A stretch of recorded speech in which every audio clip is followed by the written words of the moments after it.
Ce que nous manipulons là, on appelle ça manier l'épée de la justice, conformément à Éphésiens chapitre 6.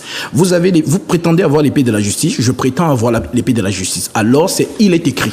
C'est aussi ce que nous avons vu avec Satan et notre Seigneur Jésus-Christ lui-même dans Luc chapitre 4. Ils ont parlé d'écriture en écriture. Donc, venez me parler, enfin, honnêtement, avec tout le respect que je dois à Père Ménas, c'est une perte de temps.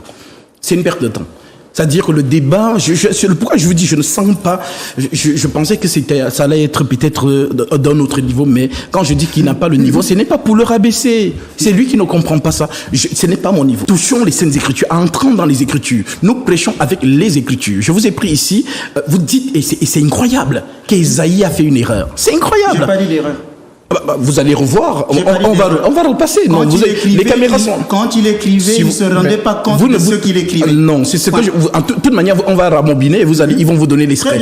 Je vous écoute très bien. Vous avez dit qu'il a fait une erreur en écrivant la jeune fille et on dit Alma. Vous avez dit ça? Oui, mais alors, ok, bon, de toute manière, c'est pour vous dire que vraiment, Père Ménas, je vais vous donner, parce que honnêtement, il n'y a pas le débat, il n'y a pas de débat. Je vais vous donner un conseil.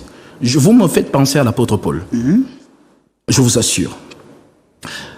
Laissez ces diplômes-là. Intéressez-vous aux saintes lettres apostoliques uniquement. Le Christ dit, Jean 17, 19 à 20, je me sanctifie moi-même pour eux, afin qu'aussi soient sanctifiés par la vérité.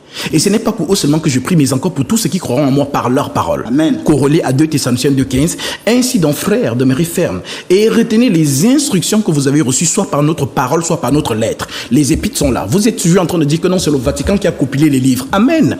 Comme Nabuchodonosor avait reçu toute autorité sur la terre par Dieu.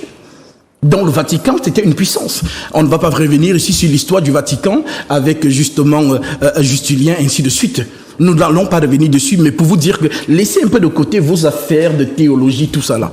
Allons-y dans la matière, les Saintes Écritures.